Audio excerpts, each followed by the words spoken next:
Hello and welcome to the Gooner Talk. Back again with you guys for another show for our another. I completely messed that up, and it's not even pre-recorded, so I can't even redo it. I rarely mess up in intros to videos, but that was horrific.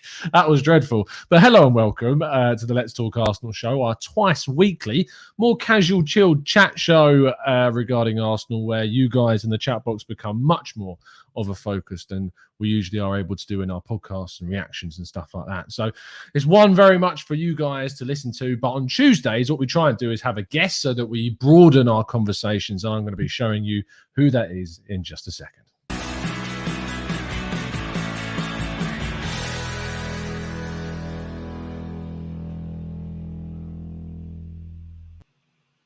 It's Mike from the Gooners Pod. How you doing, mate? I'm doing lovely. How are you, Tom? Yes, very good, very good. Still reeling from your podcast the other day, which we did with Dan from the same old Arsenal. It was enjoyable, but slightly violated with my face being put onto a player in a position with my tongue hanging out. I mean, you've kind of taken that picture and gone to town with it, to be honest. That picture exists. What am I supposed to do? You know, I mean, we took it. That was one of our greatest moments together. Was that picture? And I cropped myself out of that picture because I don't want pictures like that of me going around.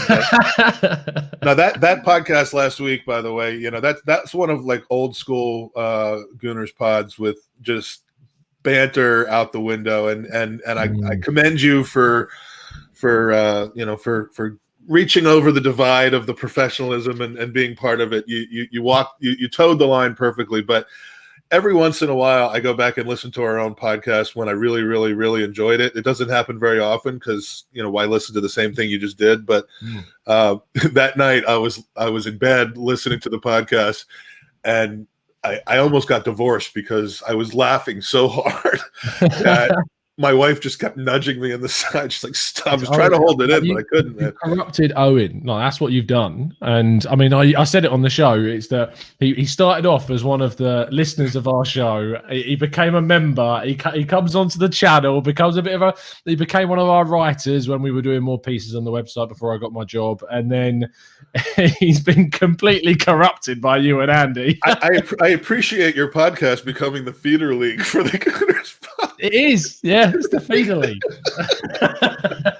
Jesus Christ. Anyway, before we jump into some proper Arsenal chat, hello everyone in the chat box. I can see all of you. If you could, as Powell there says, smash the likes on the video. I always like when I see a couple of names in the chat that I'm not like 100% recognizing. I'm always like, hold on, let me read this very carefully before I read it out. The amount of times people have tried to catch us out recently, but we've been pretty good. But obviously, the Let's Talk Arsenal show is sponsored by Football Prizes, our fantastic sponsor who has helped support the channel recently throughout the month. And last week was the first prize that went live, and it wasn't won by one of our TGT lot, which I was absolutely fuming about. I know it's completely random, and you'll sit there going, oh, come on, please. Please let it be one of you guys. So this week, for an arguably even bigger prize, with Thierry Henry's signed shirt going live. Now, at the moment, I'm going to refresh the page, just double checking how many tickets have been sold out of the 99 so far, and 62. So there's now less. There's just over, there's 37 tickets left. I don't know why I tweeted saying there's under 30. I can't do maths today. As soon as I stopped being a teacher, I forgot what maths is. So there's 37 tickets left. Over two-thirds have been, no, not even over two-thirds. This is really bad. I never taught maths, by the way, so that doesn't count. Come to me for the maths. I'm a math wizard. There's just under two-thirds that have been sold, so they are going fast, seeing as this many tickets have been sold by last Friday when the competition ran out in practically an hour, and there's still a few days left. They are going to sell out from the looks of things, so make sure you do get your hands on some tickets. Of course, our members, they will get one. If they get in the raffle and win, they get an access to one free ticket, which was last week won by Alex McCarthy, who was one number away. He had number 50 and got 51 come out in the draw, which happened to be a blank, hilariously. So make sure you get a ticket. We really want to get kind of one of you guys to win this week so we can lord it over the rest of them in the competition. But as I say, there's only 99 tickets. It's a 1 in 99 chance you've got to win, and you can buy multiple tickets if you want to. But yeah, go to town with it. I mean, Henry himself, Mike, I mean, I never really got to kind of appreciate him as a youngster, because I was, as you would describe, a fetus when he was kind of playing. So I mean, I wasn't really. I mean, the biggest memory I have of it. You're just laughing at me for using that word now. Oh, I love it. I've infected you. Sounds so weird. But my kind of best memory of Henry was when he came back and scored the goal against Leeds. That's my favourite Henry memory. I mean, what would you go with?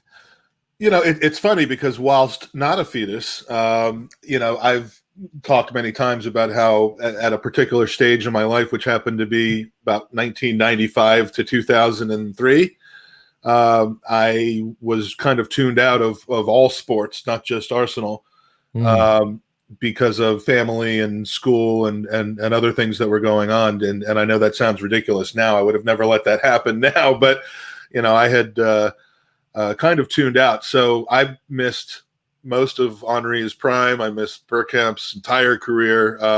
You know, obviously I've gone back and watched it, but so, you know, Henry, just at the tail end when I really started plugging back in the Champions League final, the year after that, and then the transfer to Barca. But that's what made the Leeds game and the Sunderland game. I think he got a late winner as well. Just that much more special, seeing that guy come back and get the adulation that he did, and not just be there to make up the numbers. I mean, he was probably our co-best player, if not our best player for that spring loan that he was there. And he wore the 12, which is my favorite number, which was kind of cool, even though it felt a little bit weird seeing him, you know, seeing Walcott wearing the 14 and him the 12. Yeah. It's the number that he always wanted though when he joined, but it was taken. Who was by Lauren or Lauren? Was it Lauren? He had 2, didn't he? I think. I mean, I can't remember. Someone in the chat box will definitely know, and they'll throw it in a second. Anyway, so yeah, if you want to go and buy a ticket to try and win a signed Thierry Henry shirt, the link is in the description. Members, we will reveal who's won the free ticket on Friday's 5 o'clock show, so make sure you tune in for that. And on Friday, I should reveal now that we're going to be chatting to Kevin Campbell at 2 o'clock, so make sure you tune in then. Kevin's obviously a good friend and absolute legend amongst Arsenal and the social sphere of Arsenal. He loves getting involved with us fans, so we met him on the same day, which also was the day that Mainsley was created. So, it was the day that Mainsley was created. I mean, not many people in the chat know kind of how Mainsley came about, and it was just complete me being a tit basically and just shouting the wrong word. We were playing. Was it AC Milan or Watford? I think it was AC Milan. It was Watford. It was the day that the Czech saved the pen. Yeah, and Deeney missed the pen, and Mainsley was down there. I was like, Mainsley, and I was like, what I just said. And that's how legends were born. Tom's career just went like this after that. It's amazing. Yeah. I just remember Ola looking at me going, what the Ola was too drunk to know what was going on at that point with his flask. He's never been to a game sober. That is Ola. Black Scorpion 3 on Twitter if you want to go and give him a follow. He comes on the channel quite a lot. Anyway, the whole point of today's show was kind of to talk a little bit about the transfer window, because the next time we have a Tuesday show, it will be the 2nd of Feb, and the transfer window would have been finished and done. And obviously, we may do some more business before now. And I mean, we'll definitely do more, because the one that we're expecting to do hasn't been yet announced. We sort of expected it to happen today. I kind of doubt that it's going to get done and announced before the game now, because we're getting quite close towards this evening's match against Southampton, which, of course, I will be covering live with Hugh Wizzy on his watch along. So make sure you tune in for that. But have you looked at this window as kind of, has it gone beyond your expectations? Have we done what you hoped and expected that we would do, or are you still wanting us to have done more in January? It is darn close to what I had said I would be happy with at the beginning, and didn't really even expect to happen. And you know, that's really almost exclusively clearing out dead weight and you know, negativity in the dressing room, or what I perceive as negativity in the dressing room. And that's all that matters, is what I perceive as negativity in the dressing room. You know, I wanted 5 or 6 guys to be out. Just didn't matter to me how they were out, whether it's, you know, sold or canceled contracts, and maybe 1 or 2 brought in. I didn't actually envision us getting a good goal backup number 2 goalkeeper. So, that's an advantage. That's something more than I expected. The Odegaard thing, I'm sure we'll come on to that. It's obviously done. It's just that, we don't announce transfer in until we've already transferred the player back out. But, that would be a kind of a low risk situation that at worst just kind of will be a blah kind of nothing thing, but at best could really, really be meaningful to us long term. So yeah, I mean, I never expected us to bring in a high level permanent attacking midfielder in this window. I certainly expect us to do so in the summer. So to get Mustafi, Socrates, Ozil off the books, there are two more that I probably would have preferred happen, but to me, it's an 8 out of 10 because I think the key is going to be health, because we do have a thinner squad now than we did before. But I think that the feeling around the camp, the training, the togetherness of the squad is it's evolving into a post Ozil era, and that's what's most important to me. I think the focus can now be on the pitch instead of all the drama behind the scenes, and for me, that's a good January window.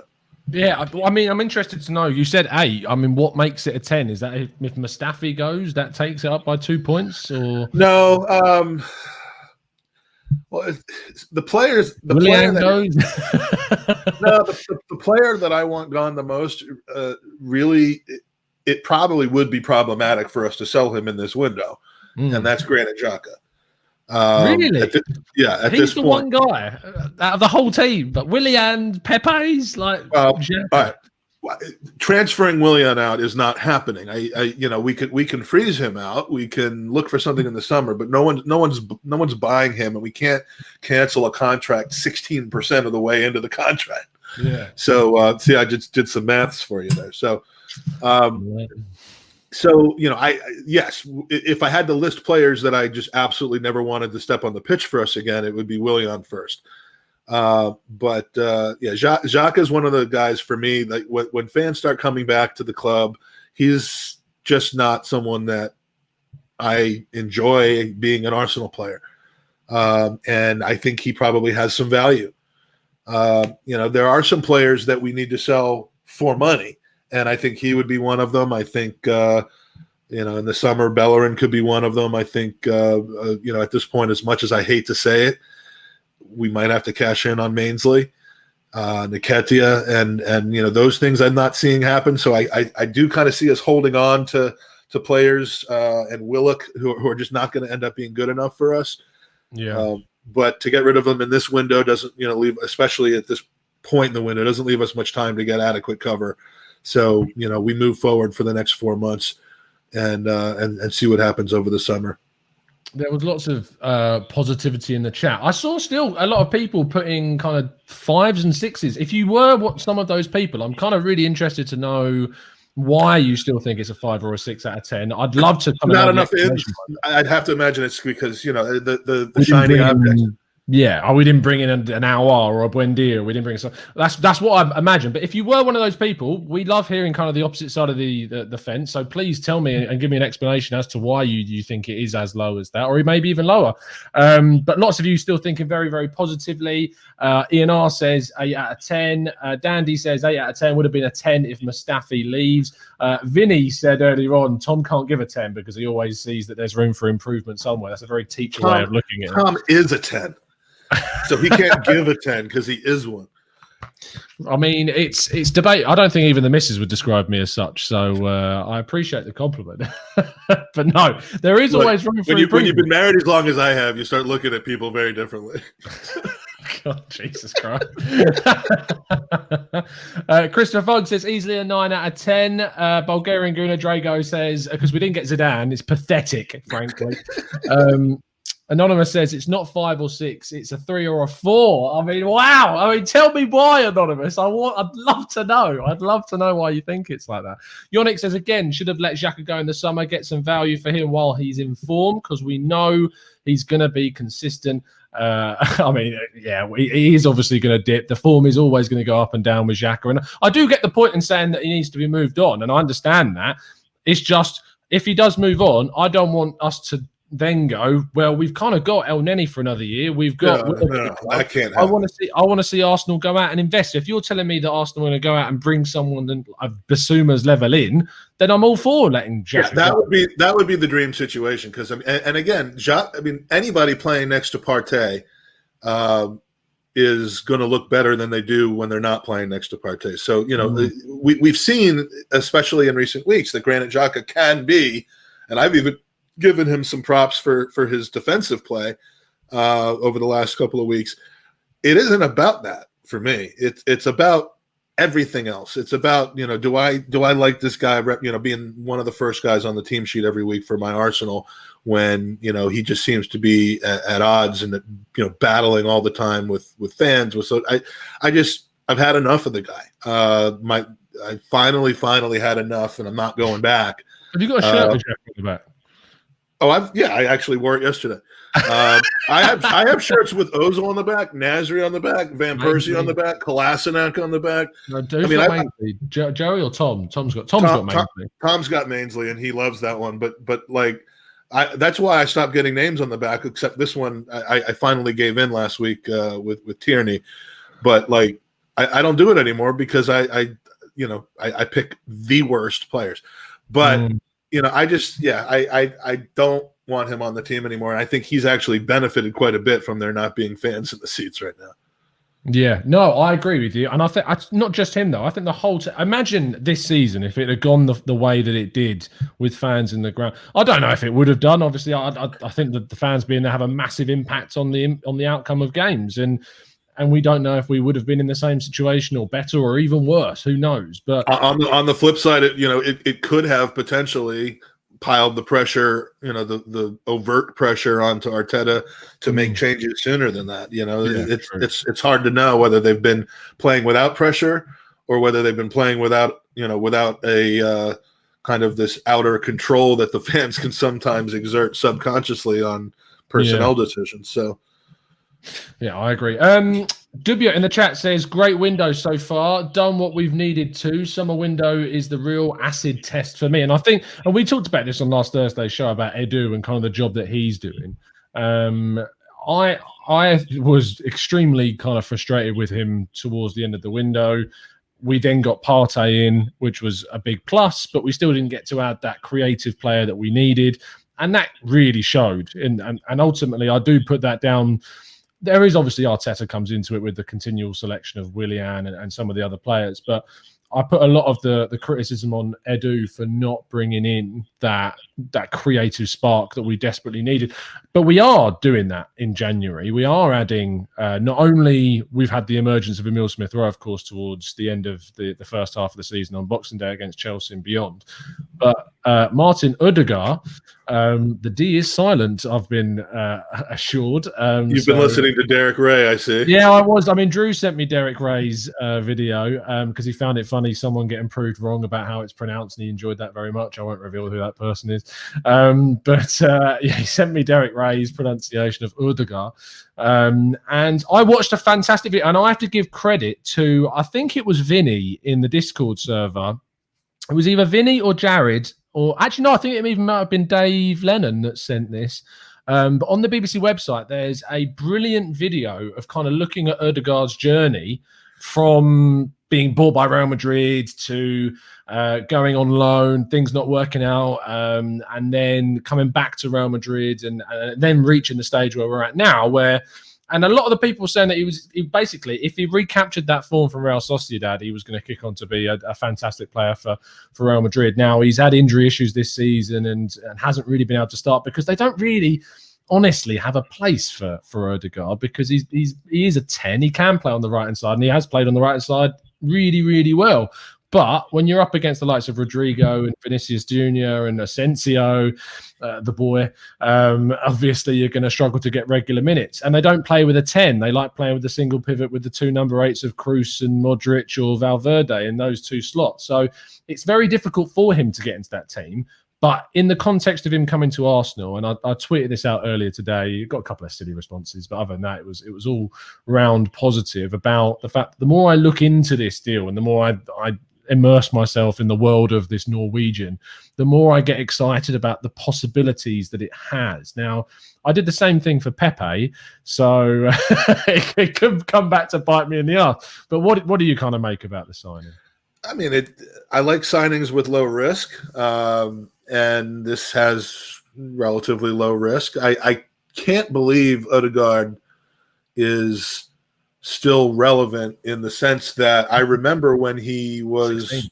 I thought he was even younger than that, but like I knew about Odegaard before I knew about Mbappe, and and it just seemed like the move to Real Madrid reeked of being premature. Yeah, I mean, but the bustle about this guy was enormous at that time, and I was like, this feels like one of these, like if you're American, you remember Freddie Adu, who was supposedly 14, but he looked like he was 30, and he was supposed to be like 10 times the player that Pulisic has ended up being, but like that was the hype, and it just never ever happened, and so here we are 6 years later, and he's bounced around a little bit, and I haven't followed his career other than to know that I never saw him really make an impression for Real Madrid. So I'm basing things off of what everyone else has said, is that he's got it in him. He's never really had the chance to show it at a high level, other than doing fairly well in the loan spells that he's had. We've been through Denis Suarez, so it couldn't be worse than that. I don't know that he'll be our worst loan signing in January that we've ever had, and if he can, God forbid anything happens to Smith Rowe, he is at least someone that we can feel comfortable seeing what he could do in that position, better than Willian in that position, which we saw over the weekend. Yeah, I am excited because I look at kind of watching him play, and what excites me the most about this is that it's more than just an Emile Smith Rowe competition signing. It's that it's smart because he can play in multiple positions. He can play on the right hand side, and playing on the right hand side for Arsenal right now is something that we also need cover for, which is ironic considering we've got probably 6 guys. We've probably got an outlay of around 150 million quid if you put together Pepe, his wages, with Willian and his wages across the sea, and obviously Pepe's £72 million fee, which I know is just combining loads of figures. And those are our second and third options for right wing right now. Exactly.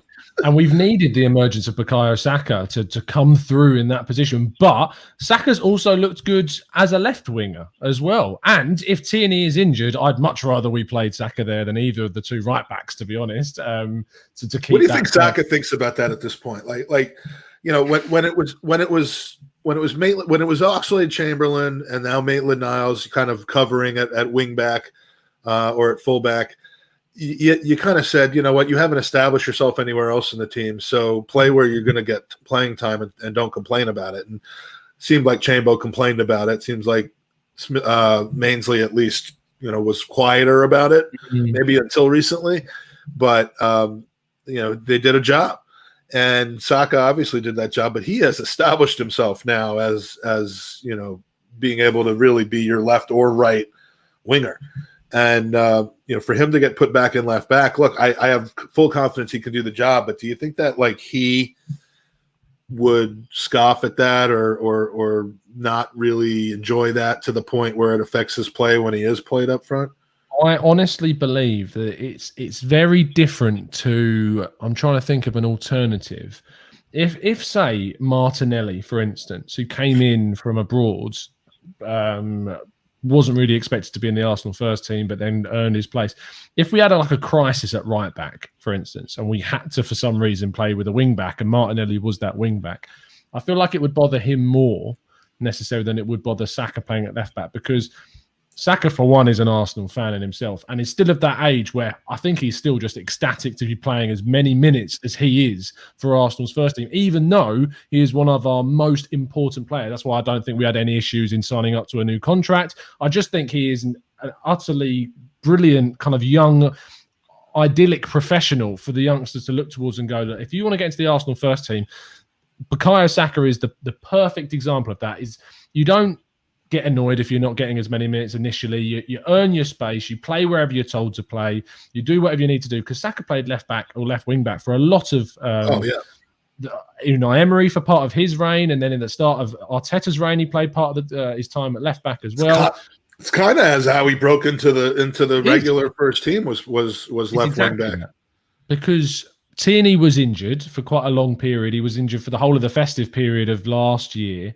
Not last year, 2019 to 2020. And Saka had to come in and play in that position. And I think that Saka was playing left back when we drew 0-0 with Everton when Arteta was watching from the stands, and it was Ancelotti as well. Let me just check. I've got the game up lineups. Saka played left back in that game. So he saw him that's the first kind of in the flesh saw him as the Arsenal coach in that position. So I think when you look at what he is as a person, as an Arsenal fan, I don't think he would be too begrudged. I think he would be more begrudged, say, being on the bench to come on as an impact sub in the final third than he would starting at left back for Arsenal, to be honest. Well, and your point is well taken that, if that is something that we need, either as a spot start or as a mid-game tactical change, whereas right now the options are to bring in Willian or Pepe, because Reece Nelson doesn't seem to have any future with Arsenal. Then now we can at least maybe have Odegaard in there and at times see the two creative players line up together at the same time. So. Chat box, obviously this is Let's Talk Arsenal, so we want to give you guys a lot of focus today as always. So if you do have some pressing questions you would like me and Mike to discuss, then please feel free to throw them into the chat box. Thank you ever so much to The Real Janice, TGT and TGP. Wow, Mike's dreams do come true. That doesn't say Mike's dreams. That says Mike, like he has Mike dreams. Oh, is that what he means? That's what he means. That's how I'm taking it. I don't know what goes on in those dreams. It sounds like some sort of fan art might be created. We just sit around and eat. That's what happens. You sit around, you spill drink over me. That's what happens. We were at. So what was this game? Was it? This was the same day. This was the greatest day of my life. 11 March 2018. Same day that Mainsley was created. Same day that Deeney missed the pen. Same day we met Kevin Campbell was the day that I emptied an entire pint onto your shirt. And then Mike was in such a drunk state that he turned around and was like, because we were at the 12 Pins, so Finsbury Park Arsenal shop is only over the road, and he's like, I will go and buy you a new shirt. It's a beer. I was only saying that.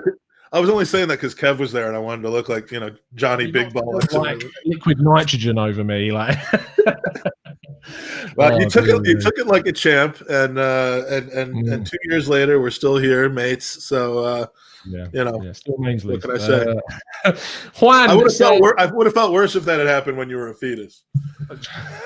Juan says, guys, for left centre back, Marie when he is fit, or Gabriel is current. I mean, for me, it's not even a question. I'd choose Marie right now. But what do you think? I mean, Gabriel's current level has dropped. Yeah, I mean, he's played one game, right? Have I missed something, or is it just the one game since he's been back? Gabriel, since he's been back from first game back, yeah. Right. I mean, I don't even think he came on as a substitute in the prior games where he was on the bench. So he was shocking. But as someone who's 2 months out from, or 6 weeks out from having COVID himself. It takes you a while. If you had any kind of symptoms whatsoever, it takes you a while. So I think Gabriel has to play himself into shape. I don't think you can start messing around with him by making him the essential number two to Pablo Mari. Not that Pablo Mari's done anything wrong, but again, very, very shortly, hopefully, assuming that we don't get knocked out in the round of 32, we've got 2 games a week. And having 2 left-footed, left-sided center backs that you feel comfortable with at the same time is not a bad thing. You don't have to shoehorn them both into the lineup. And tactically in a game, if for whatever reason it makes sense to shift formations and you end up with 3 center backs, I'm not suggesting we should shift. We've settled into a back 4, but you could easily play Mari, Gabriel, and a Holding or or another center back on the right side. So I love Pablo Mari, but as with everything, his form has been solid to excellent for a small handful of games, which has been very, very important to our current run. But we're treating him like he's the next, Cannavaro now, and the Gabriel sucks, and I don't think that's the case. I think Gabriel just needs to get back into the rhythm. So, and to do that, he needs to play. Iron Cub says, just got a passing grade on my thesis, one presentation away from getting my bachelor's degree in chemical engineering. Arsenal better not ruin this day for me. Congratulations, mate. He was DMing me earlier talking about Jeremy Frimpong, was it? I think it was. Yes, it was. So congratulations, mate. And I hope it goes well. That's the educational level of your fans, Tom. There you go. You see, we have the best. We have the best. And then we go to your show and we get asked, like, what do you have for breakfast? Or what sandwich is your favorite? Or what soup do you like? You've just offended, let's see, you've offended Russ, Bulgarian Gooner, Christopher, Matt D'Souza. Yeah, but they're all feeder fans. So Keep going, man. Keep going. They're gonna leave. They're gonna take their membership money, pool it together, and buy our Patreon. Yeah, how much is your Patreon, by the way? 9,000. It's so reasonable. It's like $99.99 per month, and by that I mean £9,999 per month. Why pay £3 to join our Discord if you could pay 10 grand to join Mike's Patreon? And unlike you, we text people with the final score of the games. Yeah, which is a service you can't get anywhere else on the internet. How else are you going to find out the score? How? I mean, look. You can't, because CFAX is gone. Look, CFAX isn't walking through that door anytime soon. Okay, it's gone. It's dead. So now it's basically the Gooners Pod Patreon at this point. So if you ever want to find out the score of Arsenal's games, which is a service that, as we've said already, is impossible to have. If you don't have the 10 grand a month, is it a month? I think it's a month, isn't it? Well, that's the low package. Go to patreon.com/TGP for the Gooners Pod. It's a real webpage with real things that you get. I believe with the high end package, you actually get me texting you in the middle of the night, you up. So there you go. I mean, arguably that's even better than the Arsenal scoreline. It is, I think so. And how many thousands of people have signed up so far? Oh, we've had like. So what's the next question? Moving on. Cookie Monster says we're reconsidering our price points. Let's just. Cookie Monster says, what do you think of Lampard's sacking? And if we finish where we are in the table and get knocked out of the Europa League, should we sack Arteta? Excellent question, because that's how he said the question when he was writing it, by the way. Yes, it's very, very sensationalistic. Sack. That's the word.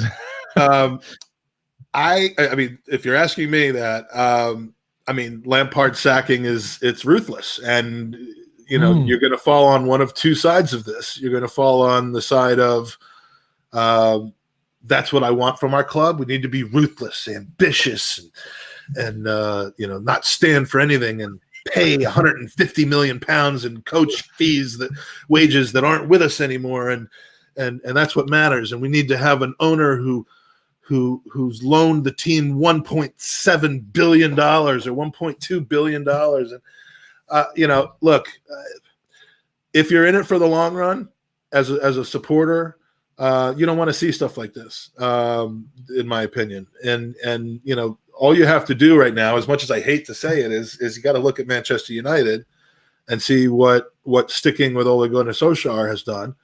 Not to say that will always happen, not to say that that's even a permanent thing at United. That could be a mirage, but it's player power, and it's an owner who is so impatient that he just throws money at everything. And ultimately, I still think this. Ultimately, that will come back to roost at Chelsea. The amount of debt that has been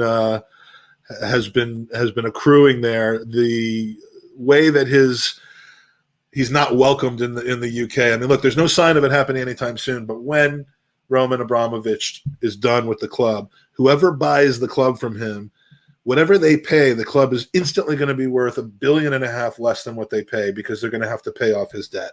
And I just don't see, unless it's just a Man City situation, somebody as rich, as ambivalent about making any kind of money, it doesn't, that's going to kill them. And but as for Lampard being sacked, you don't know whether the players were already done with him. It seems kind of crazy that a club legend like that would be given such a short leash to not have a chance to rectify this and make it right. I look at last season and I go, and I was listening to the Arsenal Vision podcast and what Tim Stillman was saying about it, and he said he feels that Lampard's season last year was wildly overrated because he was still able to bring in Christian Pulisic and was able to sign Kovacic and stuff like that. But I still look at that season of playing Tammy Abraham as their starting striker with Olivier Giroud as backup and stuff like that. They got to an FA Cup final. They got fourth in the league. I still thought that was a good season for Chelsea, even though it's not rated by some. But to give him 200 million quid's worth of players and expect sudden just synergy between all of them within 6 months is crazy. And they've gone for Tuchel because, I mean, let's be real, there is an element of the fact they brought him in because he's German, because their two biggest signings of the group are both German, and it makes more sense for them to bring in Tuchel than it would have for us to have brought in Tuchel. Oh yeah, 100%. Just because he's presumably got much more experience and exposure to the players that are underperforming there right now. But team chemistry and synergy, like you've mentioned, I love the word synergy. I actually named my former business, Synergy. But you can't just throw in really talented individual parts without knowing how it's going to work. I mean, the Galacticos don't always win right away. And, it just smacked of the old Chelsea where they would just buy people and throw them in there. And maybe if you do that with a guy who's coached all kinds of different teams over the last 20 years, has had experience with big name players, if you bring in a guy like Carlo Ancelotti, who's had experience doing that for club after club, he can manage the egos and the decisions better. Really bad, and I think this is what you were getting at before I interrupted you, as I do. But really bad to expect somebody who's really on his first big time job to handle that kind of talent and just do everything right that you end up winning the league with it. And it seems that it's finally come home to roost on him. When we're looking at kind of then. I want to address this question, of course, from Big Mike's. I don't know. You've left the super chat, mate. Thank you. Appreciate it. He said, "Hi guys. What do you think the future is for Nicolas Pepe? Do you think with the arrival of Odegaard, we'll move him down the pecking order of places?" I hope so. I mean, I don't see how Pepe gets out of this at this point. I was a strong proponent of, he's a confidence player. He needs time. He needs to be able to play regularly. But I'm just not seeing it. I mean, you're allowed to evolve your position, and I've evolved my position to where I think we need to cut our losses over the summer. But see, more people watched our podcast than you think, including one who was actually on it. Comments.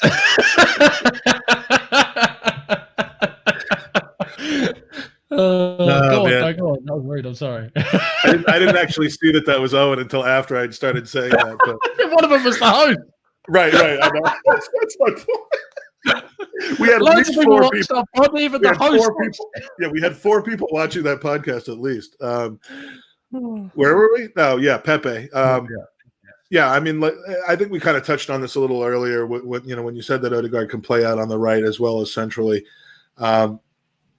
there are guys that we just probably don't need to be seeing anymore unless it's an absolute dead rubber. I mean, if we win 5-0 in the first game against Benfica, and I'm not suggesting that I think that that's going to happen, then you might be able to get some guys some playing time and some other guys some rest. But important games, league games at this point, I would rather give Odegaard a try than see Pepe in there, assuming Odegaard's healthy and ready to go. Yeah, I would, as soon as Odegaard is up and running and fit, and he's going to take time, and we need to give him time because he's barely played for the start of this season. So address the March thing that we keep hearing about. What are you hearing about his fitness? So the March thing, if people, just to address first of all what that is, you may have seen some people on Twitter saying that Odegaard is not going to Odegaard.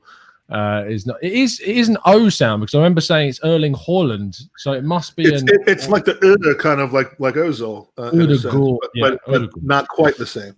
Odegaard. I will find out. I'm sure that'll be one of the first questions in the Arsenal interview that he has. Can you say your name? Just go to Derek Ray. There's no one that knows pronunciations better than Derek. Yeah. And where was I talking about? I was talking about the injury. Oh, yeah. So you may have seen that there was a rumor going around that he won't be able to even join training until March 6th or something. Yeah, that was a very specific date. Yeah, like I don't know who. Like there's an egg timer on his knee or something like exclusive. Like Odegaard is not going to be joining Arsenal training until March 6th. But no, at 13:37 p.m. He will be ready.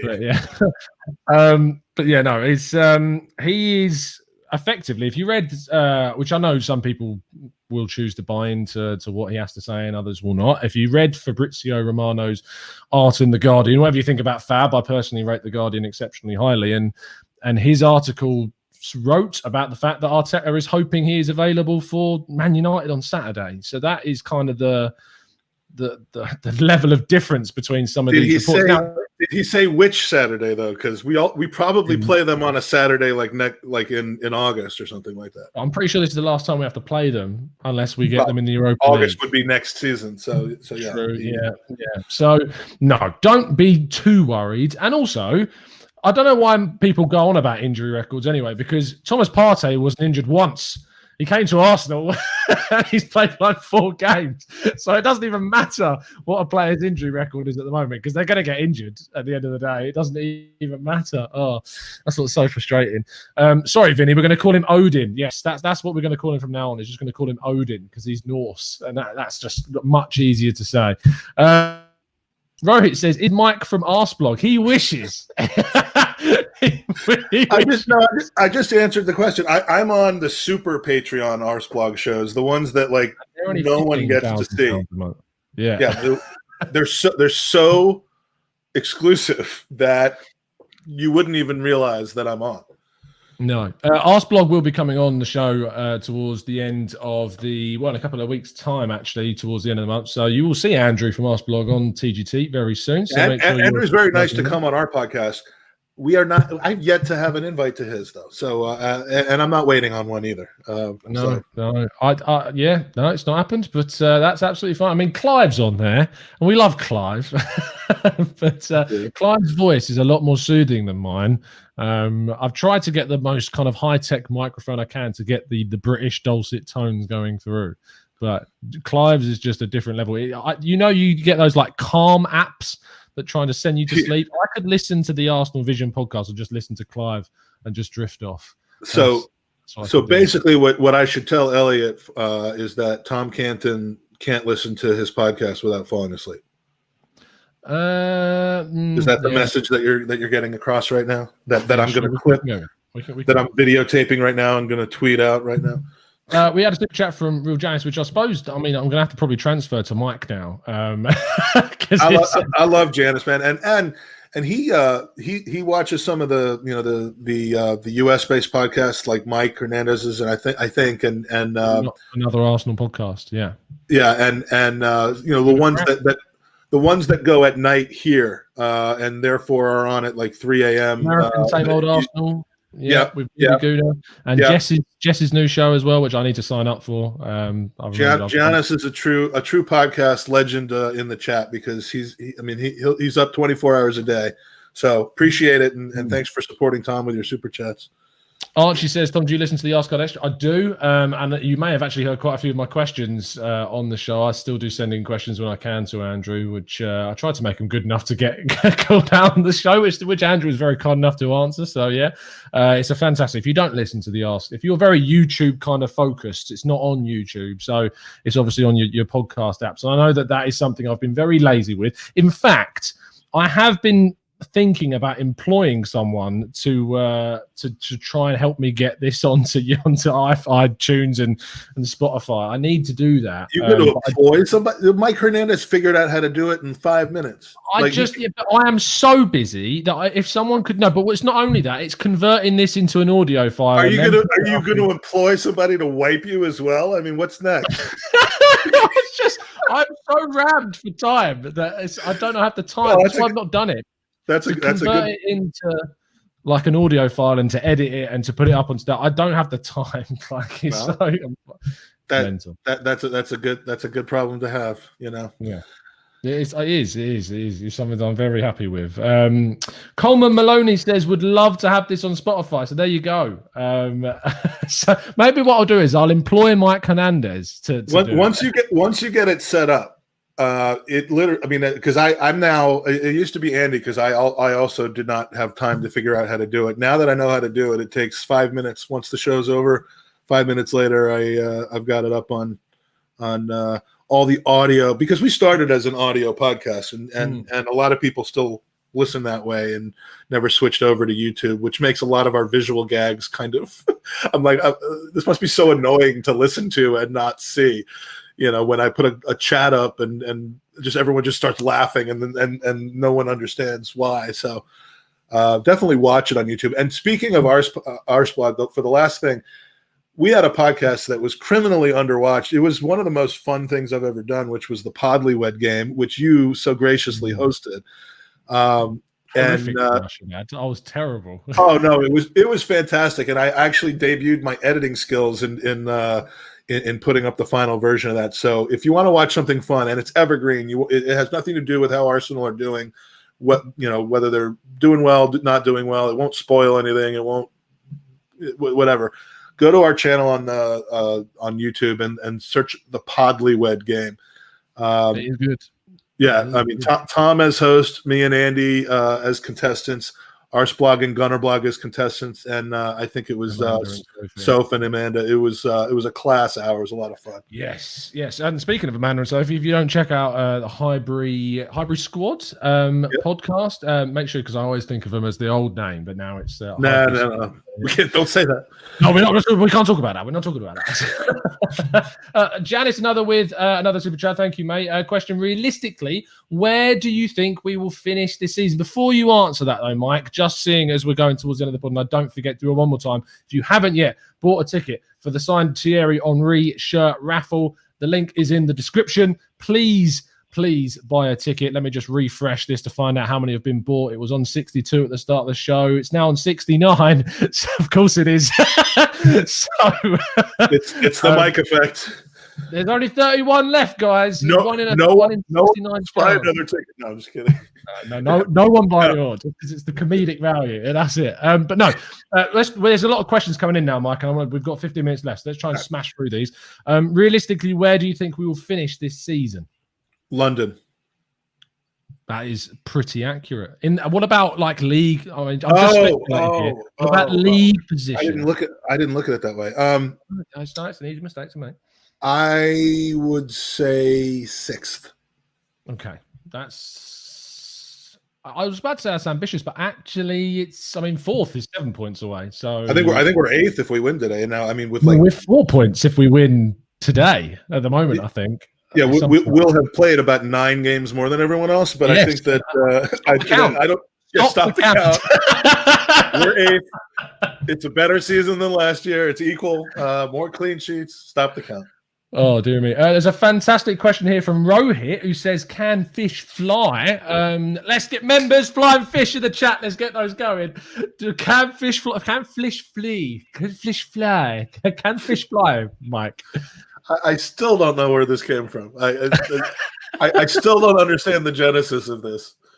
Neither do I. It doesn't matter how it started. All that matters is the answer to the question. They fly into my mouth all the time. So Oh, whilst going through a breading process on the way in, and cooking, not just like a live fish covered in breading bread and fried oil process. Greg Beeler says, who would you like to see coming at left back? Santos, Alaba. Look, I mean, just someone with Premier League experience. I don't know if Bertrand's the right guy, but Jordan Amavi, please. Do not want that guy anywhere near this club. Just saying. That's another Willian waiting to happen. Jordan Amavi. If you want to know why, I wrote a piece today, and it's not. I'm only just plugging it because of that.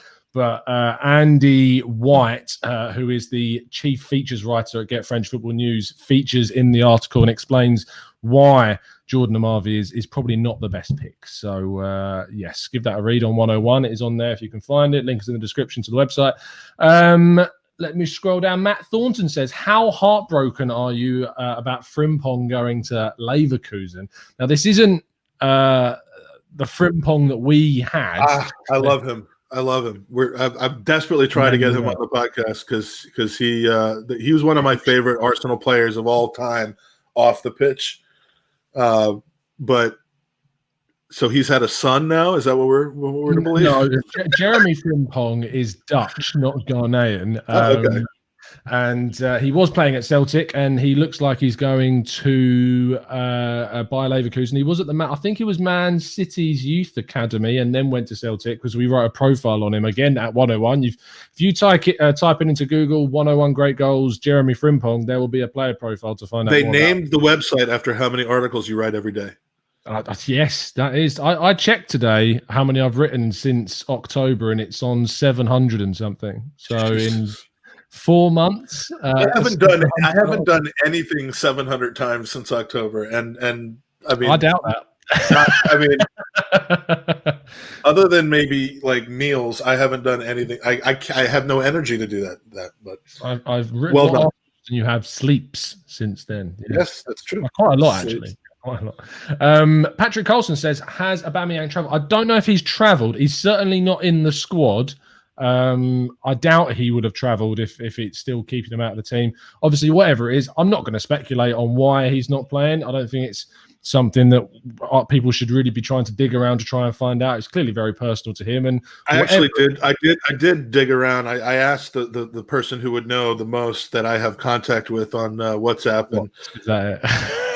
Well, he lives in New York now, but Is he? yeah, no response. So no, I don't know what it is. I've heard all kinds of rumors, but there's no point in speculating and spreading false information. Oh, I know who you're talking about. Oh, his best friend. Yes. Yeah, I'm like, how could you not have figured that out? I might send him a DM and find out. I don't know why it took me so long. Don't because I already did, and it's going to look like we're like. Did he reply? No, but he hasn't. The blue checks aren't next to it yet, so I don't know. No, I was going to say the last time I spoke to him was September of this year, and I said good luck with the new job, and I never got a response. The last time I talked to him was December, and it was right after he posted a video saying that the energies would have, if we had a new manager, the energies would have pushed the ball down 3 inches. And it wouldn't have hit the post. I forget which team we were playing. I know a lot of people watching the show don't like AFTV, and I've got on record to say I'm not a big fan. But if I have always maintained that every time I've spoken to Troops, he's been an absolute gent to me. I mean, the conversation I had before, where he did reply, it was when Aubameyang's contract was getting sorted, and I texted him saying "Agent Troops," and he said, "I'm trying, G, and I can prove it." He's like, I'm trying. He was trying to get, and he did. To be fair, he succeeded. So yeah, if it's possible to separate like what you see on the media that's sent out, which I could easily understand a person not rating or wanting to have anything to do with that product that's put out, but as a person, the guy's hilarious, and so we won't make this all about him, but yeah. So I asked him, and it doesn't even. I don't know that he's even seen the tweet. So No, yeah, I don't know if he's obviously might have a new number because he's in New York. Obviously, I don't even put that together, so that's probably why. Anyway, getting back onto what we were talking about, which was obviously your questions. We've got 7 minutes left. Dan Robert says, with Odegaard being 5-star skills on FIFA, are you looking forward to when he rainbow flicks Harry Maguire on Sunday? No, do you know what a rainbow flick is, Mike? I believe I do. When you kick the ball up kind of behind you and it goes over the top of your head, is that? I mean, I'm not a FIFA player, but I'm a very talented. Behind you and you like flick it over the top of you. Right. That's what I just said. Like, oh, okay. Verbatim. Verbatim. Word verbatim. By the way, I'll never accept that urinal is how it's said. No. I'm just not having that. It is a urinal. I'm not having that. Urinal? What is that? It's the thing that it's that we're talking about. Chat box. What do you think? But they're just going to spell the word. You're going to ask them a pronunciation question. How do you pronounce this word, chat box? Oh yeah, you're all right in the same word. Really help me. But no, I mean, he's quite a technical player. To take the question more seriously, he is a technical player. I do know Daniel is like being facetious and kidding this, but it wouldn't surprise me. It's and I'm not assigning this to Daniel, but like if he doesn't do that, there's going to be members of the fan base who are up in arms that we signed a guy who can't even do a basic FIFA trick. They're all going to be pressing triangle and left or whatever it is. I don't know. You just played FIFA 20 minutes ago. I don't know. Well, look, I mean, urinal. Tom's pronunciation. See, I'm right, bro. Well, that's because you've packed your audience with people from England who are all wrong on the pronunciation of urinal. I'm to be surprised. I know that 50% of the audience are from abroad. So yeah, but the people that are agreeing with you are all from England though, and you've paid them, and I'm not having this anymore. I think that it's going to be spelled now with the O, as Ray Anderson says, urinal. Odegaard, urinal. There you go, Drago, my boy. Oh, dearie me. Anyway, that takes us just pretty much close to our hour mark. So thank you ever so much, guys, for tuning in today. I'm sorry that I've got to jump off. I would go on for longer, but the missus... what's really annoying about where we live, I'm about to moan about the missus and say that the trains where we've got is because this is genuinely true. A rock slide has blocked the tracks where we live, and it's taken them 2 weeks to fix the trains where we are. So I now have to go and pick her up from the trains and take her, and she gets up at 5:30 in the morning every single day. So I start work at 9. So I get up at 5:30, take her to the train station, drop her off, which is probably about 6:30 by the time it happens, and then I have to go pick her up as well. So aren't I just the nicest fiance? I'm calling her fiancée now because I found out that they spelt differently. Did you know as well there is a different word for male and female debutantes? Like when you debut on the show, if you're male, there's no E at the end. But if you're female, you're debutante. I always thought it was just you break your duck. Yeah, all that. And there's no different spelling for that. If you're I don't know that you're complaining, but you're certainly giving yourself a pat on the back for what you're doing for your fiance. Wait till you have kids, my friend. Just wait. I've got 262 of them watching right now. They're my children. So oh dear me. They're not going to be waking you up at 4:30 in the morning. This is one of my least favorite words on earth. I hate that word so much. Yeah, I hate it is cringy. It is cringy. It's so annoying. Oh, and when you do it to the people in your chat, you're fansplaining. I'm fansplaining. That's what's doing. I'm TGT expert. Memblaining is what's going on. Memblaining. Oh, dearie me. Thank you so much, guys, for tuning in. Drop a like on the video. We really appreciate it. Buy a ticket to the raffle to sign get a signed Thierry Henry shirt. You will find out who has won that shirt on Friday on Football Prizes' Facebook page. We will also be revealing on our Friday 5 o'clock show which one of our members has won the free ticket. So if you haven't, expert members and TGT ambassadors, I should be saying, in the Discord server, in the Football Prizes channel, make sure you've put your number in to get your entry into the free ticket. I'll be back later on this evening, of course, because we are playing Southampton. We've managed to go the whole show without talking about that game, which I'm quite happy about, to be honest. Yeah. I don't want to think about it until it's over. No, me neither. And I'll text you. I'll text one of you guys. Giannis, I'm going to text you the score at the end of the game, just because of all your super chats, and I'll give you a freebie.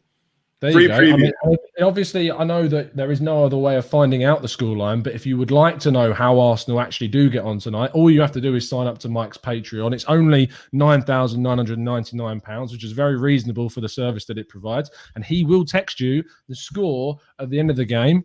I don't know a better service that's out there, to be honest, for finding out. I mean, I think there's some apps, but I hear they're a little bit dodgy. And I mean, the fact that they're so cheap, it just makes me question their reliability in a way. So clearly, by paying 10 grand, you're going to get a really good service from Mike. That sounds horrific. but he will for 10 grand, you will get that, actually. Oh, dear me. But we'll be back straight after the game doing the Raw Reaction show. But if you don't want to wait until after the game to see me talking about it, I'll be on with Hugh Wizzy during the match for the watch along. Mike, are you doing a watch along this week, or was it a one-off? Or well, I mean, it's a one-off for a while because it's just we're not good at it. The watch-alongs maybe once in a while will pop up, but take your hard-earned time and watch-along money and go to Hugh Wizzy today because I can't be arsed. Yes, joining the fraud army this evening, which we are doing a good one on Thursday though. Yes, we're. If I may just put in a plug for 6 p.m. I was going to let you plug. So plug. I know you were, but I just couldn't wait any longer. So 6 p.m. on Thursday, the Gooners podcast interviewing Ian Darke. And yes, 6 p.m. UK time, 1 p.m. Eastern time here in the U.S. And I can't translate the time zones for anybody else, but yeah, we'll be having on broadcasting legend Ian Darke, who will have just commentated on both the FA Cup and the league game for Arsenal versus Southampton. So we're gonna check him out and find out what he has to say. But another top guest on the Gooners podcast after last week's top guests. He was more expensive than Charles Watts. Is what? Yeah, Charles Watts was apparently £200. Ian Darke is a couple thousand. I mean, it's a good thing I'm rich because I know it's a good thing you got all these Patreons paying that 10 grand every month. Exactly. I mean, if you want good guests, you have to sign up for that goddamn Patreon. So Ray says, "I enjoyed your watch along, Mike." So there you go. Ray was the person who watched the watch along. He was the guy. He was the guy. He was the guy that watched the watch along. So it was nice. It was really nice. Basher Gun says, finally made it to a live chat. Welcome to the live chat. Anyway, see you later, guys. Have a good one. We will see you again very, very soon, straight after the game for the Raw Reaction show. And, of course, you can see me on Hugh Wizzy's channel during the game also. We will see you again very, very soon. And, as always, up the Arsenal.